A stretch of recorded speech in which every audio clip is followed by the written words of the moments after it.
muhahe muronke mukomange mukingurirwe mugere kuri byinshi kandi byiza. Imana ishire umugisha mu biganza byanyu. Munyemerere twinjire rero mu makuru arimo avugwa muri uyu mugoroba, amakuru arimo anyura mu bitangazamakuru bigiye bitandukanye, ariko by'umwihariko tugiye kureba amakuru avugwa yatewe n'ibiza.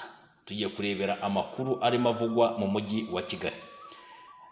Imvura imaze iminsi igwa yangije byinshi, itwara ubuzima bw'abantu. Iyo ni imvura yaguye guhera ku itariki, hagati y'itariki 10 na 16.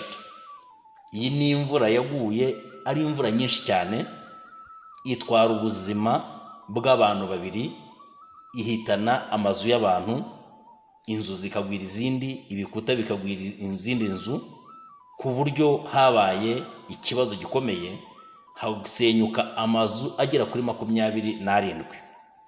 Aya ni amakuru dukesha ikinyamakuru Umuseke, nk'uko nanone byatangajwe kuri RBA. Aya makuru turagenda tuyareba tuyasesengura, ngo imvura imaze iminsi igwa yangije byinshi, itwara ubuzima bw'abantu. Umujyi wa Kigali utangaza ko imvura yaguye kuva ku itariki 10 kugeza hagati y'itariki 10 n'itariki 16 Mata 2025 yatwaye ubuzima bw'abantu babiri. Iyi ni imvura yaguye hagati y'itariki 10 na 16 Mata 2025 yatwaye ubuzima bw'abantu babiri, inasenya inzu zigera kuri 27 zo mu bice bitandukanye by'umujyi wa Kigali, nk'uko nabivuze haruguru.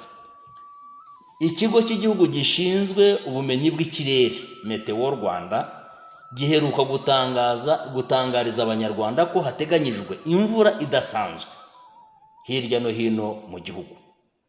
Ikigo cy'igihugu Meteo Rwanda cyatangaje iby'iyi mvura. Reka twumve icyo meya abivugaho, umuyobozi w'umujyi wa Kigali. Ya 10 kugeza ku itariki ya 13 uyu munsi umujyi wa Kigali mu bice bitandukanye hagaragaye imvura. Iyo mvura ikaba yaraguye rero ari nyinshi ku buryo hari hamwe na hamwe amazi yabaye menshi mu mihanda, bigahungabanya urujya n'uruza.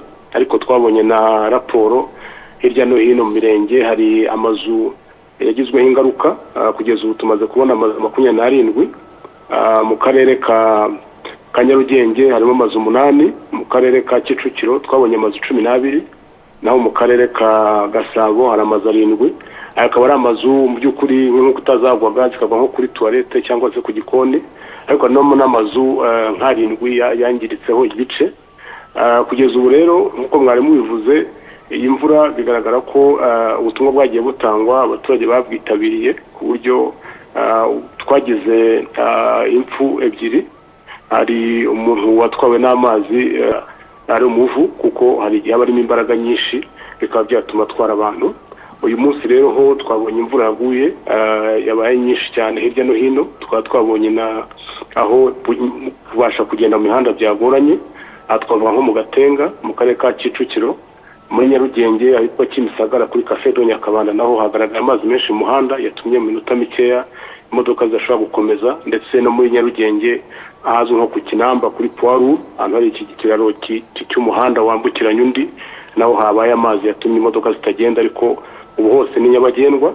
Twakongera gufata uyu mwanya dukangurira abaturage kugira ngo twite kusibura inzira z'amazi, ndetse tunagerageza kubaka dukurikije amategeko kuko bigabanya ibiza mu gihe nk'iki.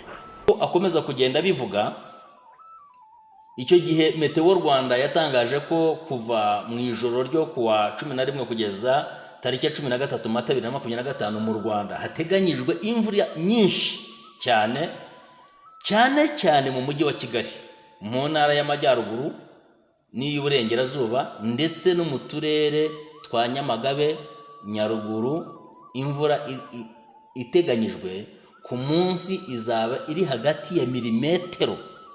Imvura iteganyijwe muri iyo minsi yavuzwe haruguru izaba iri hagati ya milimetero 25 na 60.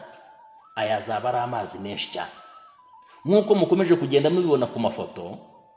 Ni amazi afite umuvumba, ni amazi afite imbaraga, ni amazi yatwara umuntu uwo ari we wese. nk'uko mukomeje kugenda mubibona hano ku mafoto. Bavandimwe, kwirinda biruta kwivuza. Hakenewe ibikorwa remezo ndetse no gusigasira ibyagezweho kugira ngo twirinde ibiza, twirinde ingaruka ziterwa n'imvura, twirinde ingaruka ziterwa no gutura ku buhaname. Umva icyo ikinyamakuru cyatangaje. Yavugaga ko ingaruka ziteganyijwe guterwa n'imvura nyinshi harimo imyuzure mu bishanga. Icyo ni icya mbere. Aya mazi azaba ari menshi ku buryo ibishanga bizuzura no mu bibaya, ahantu haterereye hasi mu mibande amazi azuzura. Inkangu zizaboneka ari nyinshi, isuri izaboneka ari nyinshi, n'iriduka ry'imikingo bizaboneka ari byinshi. Ahahanamye hatateganyirijwe cyangwa hatarwanyijwe isuri, ndetse n'ingaruka ziterwa n'inkuba, imirabyo bizaranga iyi mvura, kuko izaba ari imvura ikomeye. Ubu ni ubutumwa bwa Meteo Rwanda. Umuyobozi w'umujyi wa Kigali nk'uko akomeje kubivuga, nk'uko urimo byumva, hari ibiteganyijwe mu rwego rwo kwirinda ibiza. Kinyinya, ahantu hafi ya Kibagabaga, ahantu hari umuferege unyuramo amazi, bigaragara ko hagiye uba muto bitewe n'ukuntu hagiye haturwa, ndetse n'ahariya mu Gatenga hagaragaye amazi menshi yatumye imodoka zitagenda. Dufite gahunda yo kuhakora ikiraro kinini ku buryo amazi azajya atambuka. Dufite n'indi mishinga itandukanye kugira ngo tugende tubasha kuha inzira z'amazi ubunini buhagije ku buryo zishobora kwiyongeramo amazi akaba yatambuka nta nkomyi, bigatuma n'umuhanda ukomeza gukoreshwa.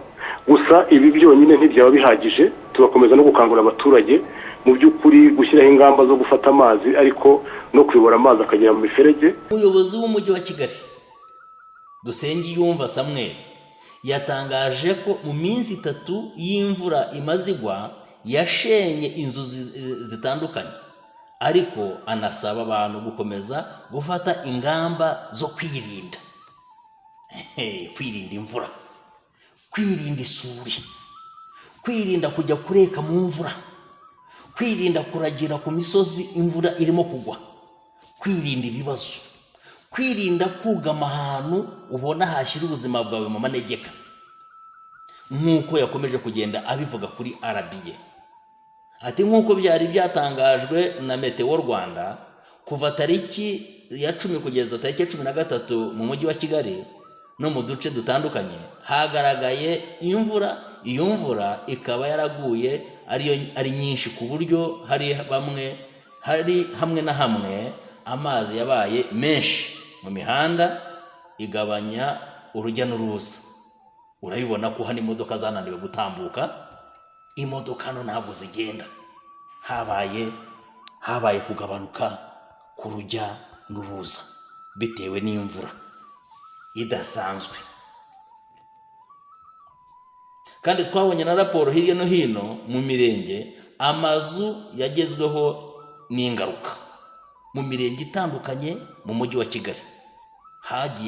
Batanze raporo ku karere bavuga ko hari amazu amwe n'amwe mu midugudu yagezweho n'ingaruka zikomeye, bikaba ari nayo mpamvu ibarura rigaragaza amazu 27 mu karere ka Nyarugenge, harimo amazu 8 mu karere ka Kicukiro, twabonye amazu 12, naho mu karere ka Gasabo ni amazu 7.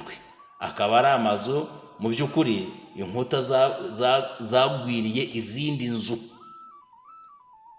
cyangwa se n'ubwiherero bukariduka, ibikoni bikariduka. Harimo n'amazu 7 yangiritse bikabishe.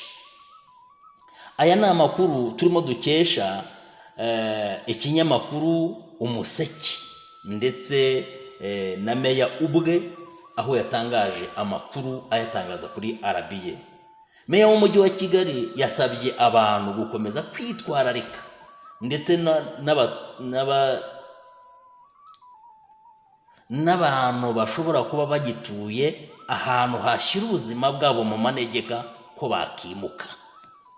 ukimuka ukahava kugira ngo usigasire ubuzima bwawe. Kandi umujyi wa Kigali uvuga ko ufite ingamba zitandukanye zijyanye no kuyobora amazi. Aya mazi akwiriye kuyoborwa kuko ni menshi.